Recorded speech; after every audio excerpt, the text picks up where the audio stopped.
2025 বৰ্ষৰ জানুৱাৰী মাহৰ 16, 17, 18 তিনিদিনীয়া কাৰ্যসূচীৰে আমাৰ পৰম্পৰাগত জোনবিল মেলা এই জোনবিল পথাৰত অনুষ্ঠিত হ'ব। এইবাৰ জোনবিল মেলাত কাৰ্বি আংলঙৰ পৰা আমচাই পিনুং, বৰমাৰজং পিনুং, চখামনি পিনুং, বালিখঞ্জি পিনুং আদিকে কৰি ৰংখৈ বাৰ, খাওৰা গাৰাই, চিলাংখঞ্জি, উঠাংখঞ্জি আদিকে কৰি প্ৰায় 58খন গাঁৱৰ পাহাৰৰ লোকসকল, তিৱা লোকসকল আহিব আৰু মেঘালয়ৰ আমদুবি ঘাট, আমজং, লুমফৈ, উন্ত্ৰাই, উমদেন, উমলাপেৰ, মাগৰ পিনুং, মায়ং পিনুং, নখাপ, মকেৰ, মৰঙা, চিৰাদন আদিকে কৰি 20খন গাঁৱৰ লোকসকলে পাহাৰত উৎপাদিত হোৱা মেটমৰা সামগ্ৰী লৈ জোনবিল মেলাত তেওঁলোকে ঢাপলি মেলিব।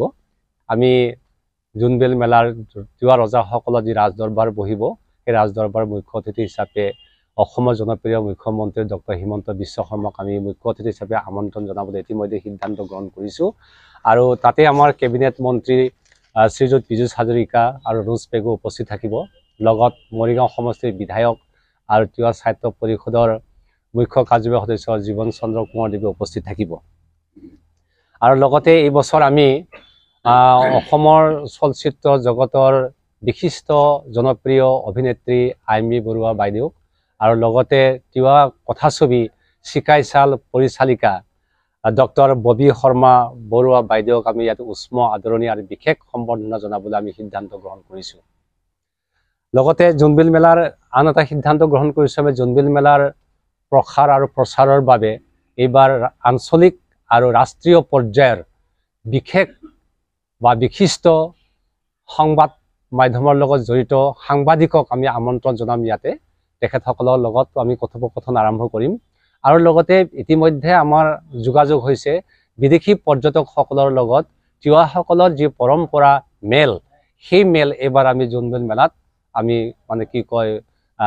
আয়োজন কৰিছোঁ, যাতে বিদেশী পৰ্যটকসকলৰ লগত আমি এই যাতে কথোপকথনটো আৰম্ভ কৰিব পাৰোঁ জোনবিল মেলা সম্পৰ্কে। এতিয়াও পাহাৰ ভৈয়ামৰ যি সমন্বয়ৰ এনাজৰী গোভা ৰজে শক্তিশালী কৰি ৰাখিছে, তাৰ জ্বলন্ত উদাহৰণ হৈছে জোনবিল মেলাৰ বিনিময় প্ৰথা। আৰু এই বিনিময় প্ৰথা আৰু জোনবিল মেলা উপভোগ কৰিবলৈ আহি দেশ বিদেশৰ পৰ্যটক আৰু পাহাৰ ভৈয়ামৰ লোকসকল 5 লাখৰ পৰা 6 লাখলৈকে ইয়াত সমবেত হয়। আৰু জাতি ধৰ্ম বৰ্ণ নিৰ্বিশেষে সকলোৱে আঁকোৱালি লৈছে। সেইকাৰণে এনেকুৱা মহান আদৰ্শ ঐতিহ্য বহন কৰি অহা জোনবিল মেলাক যিহেতু সকলোৱে আহে, সকলোৱেও ভাল পায়, এদিন সকলোৱেও চাব বিচাৰে, গতিকে অহা বছৰৰ পৰা জোনবিল মেলা এটা দিন বন্ধৰ ঘোষণা কৰিবৰ কাৰণে অসমৰ জনপ্ৰিয় মুখ্যমন্ত্ৰী ডক্টৰ হিমন্ত বিশ্ব শৰ্মাক আবেদন জনাই আমি এটা প্ৰস্তাৱ গ্ৰহণ কৰিছোঁ। গতিকে আমি এইবাৰ এনেধৰণে কাৰ্যসূচী লৈছোঁ। গতিকে সকলো ৰাইজকে জাতি ধৰ্ম বৰ্ণ নিৰ্বিশেষে এই চেনেহৰ সম্প্ৰীতিৰ মেলাখনত যোগদান কৰিবৰ কাৰণে আমি সকলোকে